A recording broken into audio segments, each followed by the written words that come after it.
Good morning, everyone. Happy Thursday. Hope you all having a great week so far. During this first week of Elul. Hashem. Okay, here we go. Today we're starting Avodah Zarak. Learning about it, really, more than anything else. We're not actually doing Avodah Zarak, we're just learning about Avodah Zarak. Today's share is the Refuah Shlema, Yisrael Baruch Aleh, Racha Bas Pesach Zelda, Racha Eliana Bas Yar Bracha, Avim Yishcha Marisha, Chai Bas Abela, and Refuah Shlema for Shevach ben Rivka. Right. Refuah Shlema for Gans Klai, so.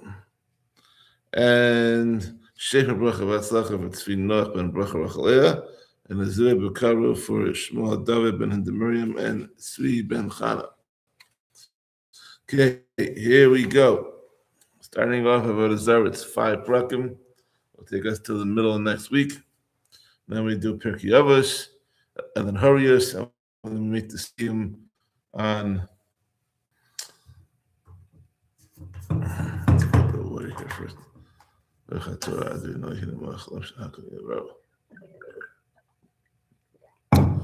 Okay, here we go.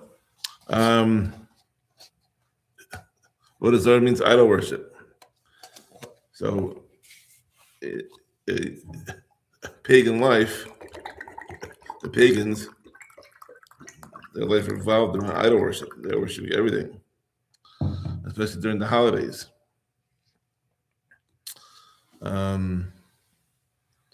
So we're going to dive into this. Perek Aleph Misht Aleph Lifnei Eideyim Shel Ovdei Kolchavim Shlosh Yamim. 3 days before the festivals of idolaters. Also, this Lasis Imahem is usher to do business with them because they will go and give thanks to their idols for their success in business. Ilan Mehan. For the same reason, during this time, it is usher to lend them items or to borrow items from them. To lend or to borrow money or the like from them. The farm will different and to repay money owed to them or to collect a debt from them. So, besides the actual day of the festival, it's usher to do business with them 3 days before, so they don't come to be praising their Avodah Zarah, their false god, for all this success. That's a big problem.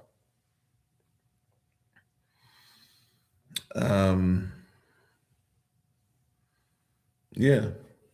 Okay. Rabbi Yehuda says in Ephraim how we may collect the debt from them, because that causes pain to the idolater, and because he has to give his money to repay the loan. Therefore, there's no reason to praise the idol in appreciation for his having to pay a loan.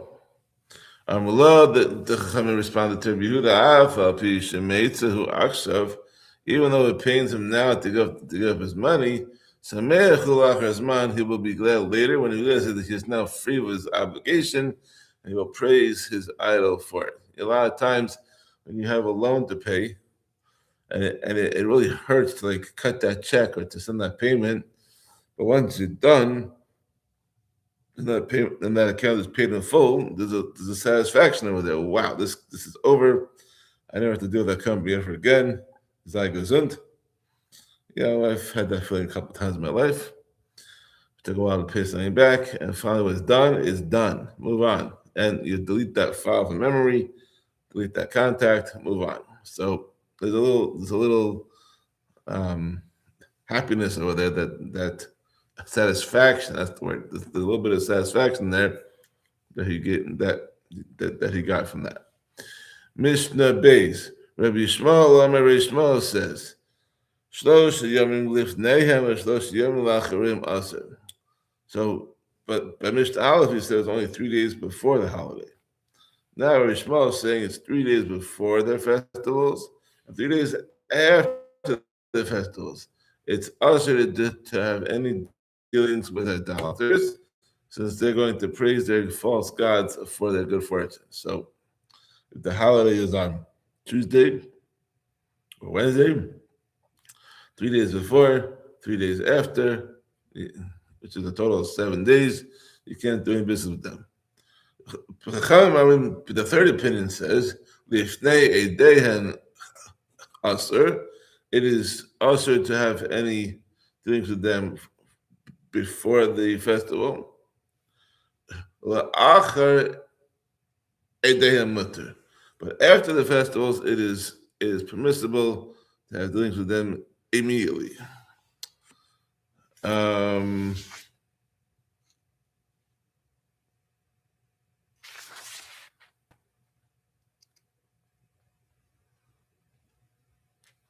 right. So over here, the Mepharshim explain that the Chachamim, when they say it's usher for 3 days, that includes the day of the holiday itself. So it's really 2 days before and the day of, which is 3.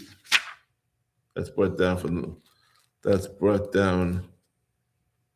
from the Gemara. It says it's Yantif. Mr. Gimel, ve'elu eideyash of the Chachamim. So which festival are we talking about? This is the list. These are these are the festival days, the holy days, quote unquote, that are subject to the restrictions of having business dealings with them, as we explained in the first Mishnah so far. Kalendra v'sitranura. Okay, a calendar which lasts for 8 days, following the shortest day of the year, and Sitanura, which lasts for 8 days before the shortest day of the year. So it's like 16 days. It's like 8 days before the shortest day and 8 days after the shortest day. The Karatesim is the anniversary of Rome's victory over the Greeks. Yom Genusias Shamalachim, and the anniversary of the day when the emperor was crowned. Yom Halida, his birthday. Yom Hamisa, and the anniversary of his death. Rabbi Meir, this is according to Rabbi Meir. So let's go through some of these now. So Kalenda and Setranura, the origin to these days go back to Adam Rishon. When Adam came upon the first winter, because he was created at Rosh Hashanah time, which is in the fall, and then the first winter, a few months later, he saw that the days were getting shorter. So he thought that the world was coming to an end because of his sin of eating Eitzadas. So then they spent the next 8 days in prayer, in tefillah, and Tainus, or to do tshuva for the chet of the Eitzadas. But then, when he noticed the days started to get longer, then he chapped that this was part of the normal yearly cycle, that's year 1. So he didn't know. Therefore, he established an 8 days after the shortest day as a time of Thanksgiving, of Hallel and Hodah. Then the following year, in year 2, he established another 8 days before the shortest day of the year as part of the celebration. So it was 8 days before the shortest and 8 days afterwards. Later on, those days then became part of the pagan holidays, and later on in history, the Romans turned these days into the idolatrous festivals that still exist to this day. Yeah. Okay. And then the anniversary of when the emperor was crowned, when his birthday, when his death, those were all significant days. Moving on, the Chachamim say, "Kol misha yesh ba shreifa yesh bo Avodah Zarak." Whenever the death of an emperor followed by the burning of his personal belongings, his death is commemorated with idolatry. Will be burned upon his death. That was done to honor him and to show that no one else is important enough to use his personal belongings. According to the Chachamim, the day of his death is considered a festival only if the emperor was held in such high regard that his possessions would be burnt. If he was just, not such an esteemed guy, even though he was emperor, then they wouldn't do this.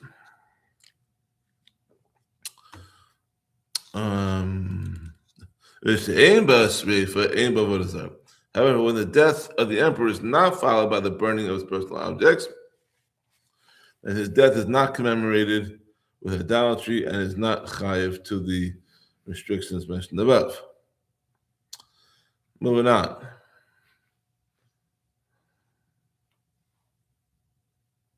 Okay, so now we just spoke about the national holidays. So now we're going to go into the personal festivals, which are treated less severely. Yom Tiglachas Zekano Ubulariso.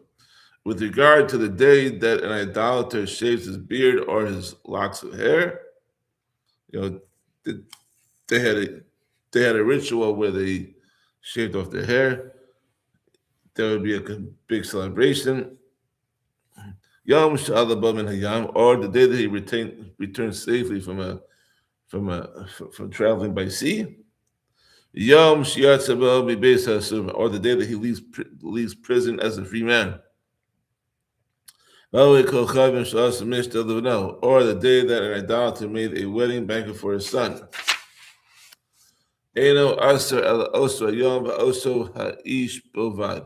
Is also to do business only on that day, only with that man. It's permitted. You are allowed to have dealings even with that idolater before that day, and it is mutter to have dealings even on that day with other people. So it's very specific to that day and that person. Mishnah Dalet. If a city has an idolatrous festival being celebrated in it, it is mutter to have dealings with those who live out of the city, as they do not participate in the celebration. If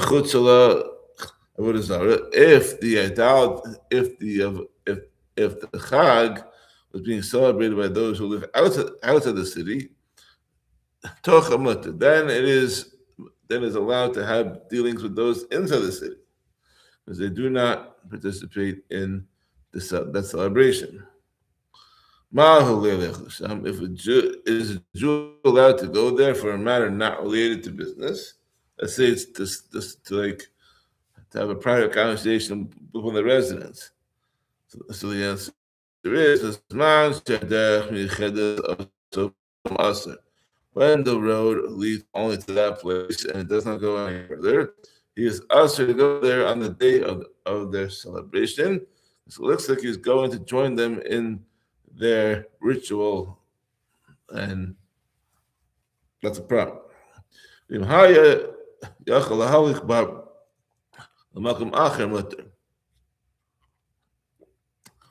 if it is possible for him to go on that road to another place where the Chag is not being celebrated, he is permitted even to go to the place where it is being celebrated.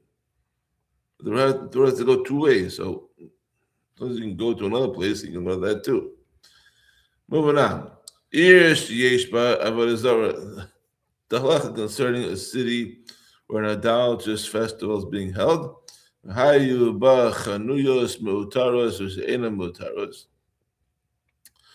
some of its shops are decorated in honor of the idol, and some of its shops are not decorated. This is what happened in Beis Shan. It is usher to shop in the decorated shops. since the tax paid will go to benefit the idol, which is usher. But it is permitted to shop in the undecorated shops, since the money paid does not benefit the idol. This is a quick Mishnayos. Mr. Hay. These items are forbidden to sell. We are forbidden to sell these items to idolaters at any time of the year, not just on the Chag.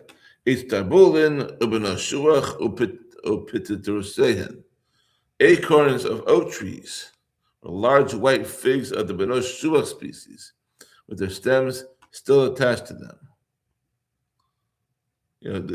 They would hang these acorns and figs by the stems before the idols for their karbanos.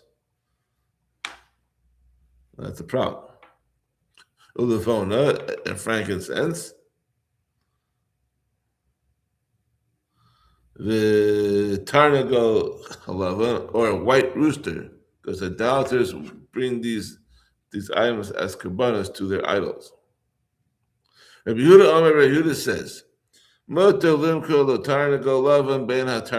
it is permitted to sell an idolater a white rooster along with other roosters that are not white.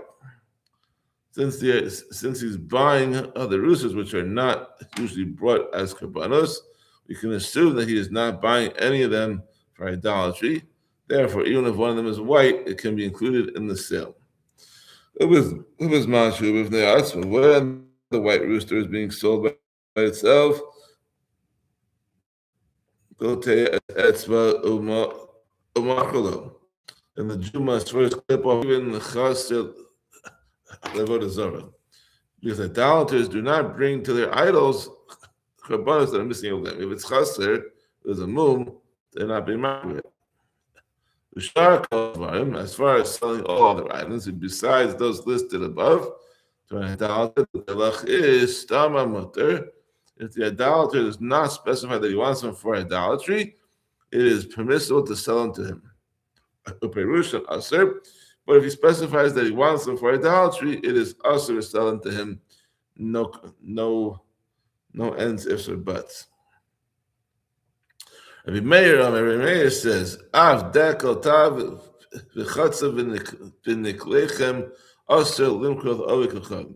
It is even usher to sell to idolaters the dates of a high-quality date palm, sugarcane, or neklivim, which is a rare and valuable type of grass, because those items too are offered to the Avodah Zarah. Mishnah Vav. This is regarding Isra Malacha on Shabbos. In a place where the minhag is to sell small livestock, such as sheep and goats, to idolaters, then we can sell it to them. But in a place where the minhag is not to sell them the small animals, then we cannot sell it to them.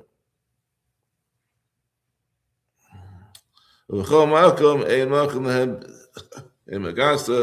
in every place, we cannot sell them large livestock, such as oxen or horses, to idolaters, as a precaution that they will not rent an animal to idolater over Shabbos and be over the issur of having one's animal rest on Shabbos. Selling large livestock is usher even when the oxen are still calves and the horses are still young. Shalamim, shalamim, ushavarin, and that there's no distinct. It doesn't matter whether they are healthy or disabled. Even though such animals are not fit for heavy work, they can still be used to turn a millstone, even if it's disabled. Therefore, it's usher. Rabbi Yehuda permits selling a disabled animal since it is uncommon to do any work with such an animal. Then Beseira, Ben Beseira, he allows selling a horse because horses are usually used for carrying riders, not for malachas, such as plowing. Therefore, there's no concern that the issur to let one's animals rest on Shabbos will be violated.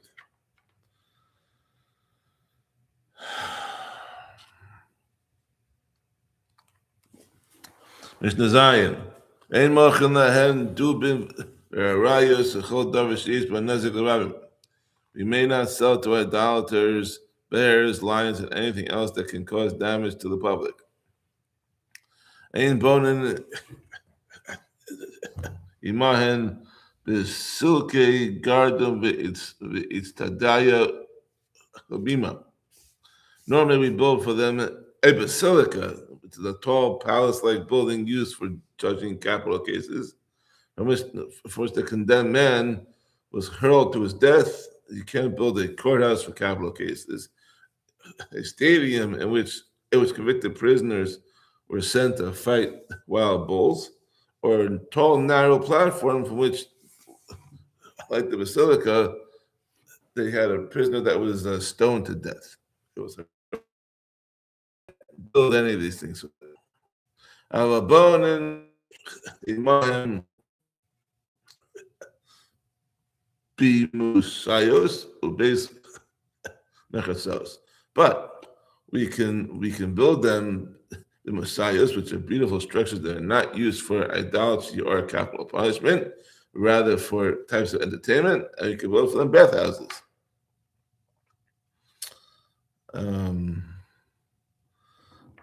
Higiyu lekipa shemamiden ba avodah zara also lidnas. However, when we build a bathhouse for them, we reach the archway in which they place the idol. It is us to build it for them because the archway is built specifically for the idol, and you can't have any part of that. You built the bathhouse. Mishnah Ches. We cannot make ornaments. We cannot make decorations for the idols. Such as chokers, nose rings, or finger rings. Eliezer says, it is allowed, you're allowed to make them for pay. They're paying you for it, not a problem. We may not sell to idolaters anything that is attached to the ground. We can't sell any plants or trees or even produce that has not yet been harvested.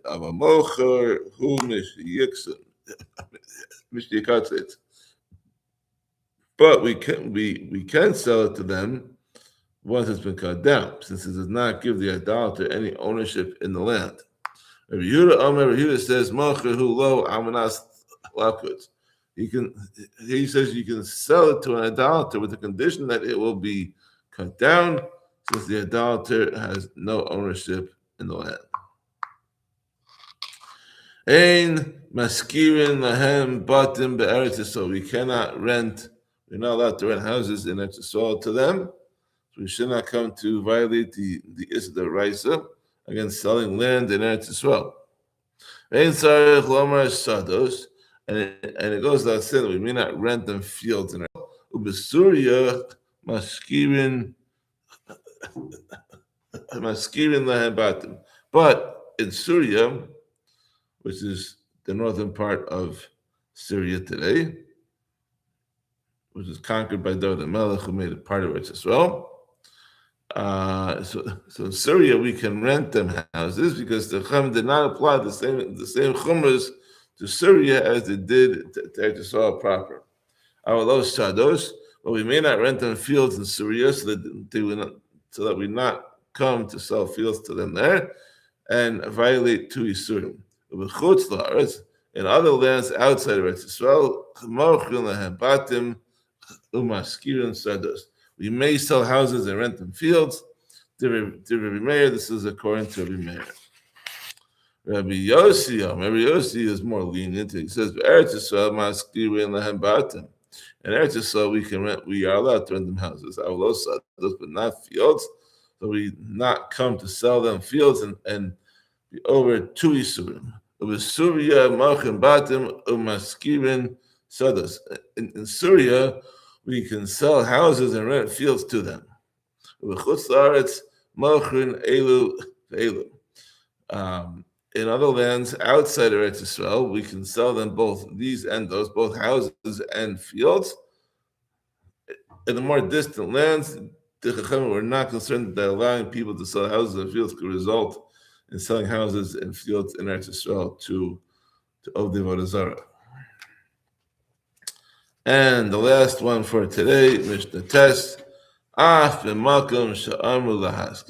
Even in places where the Chachamim said that it is mutter to rent houses to idolaters, they did not say that it is permitted to rent the house as a place to live.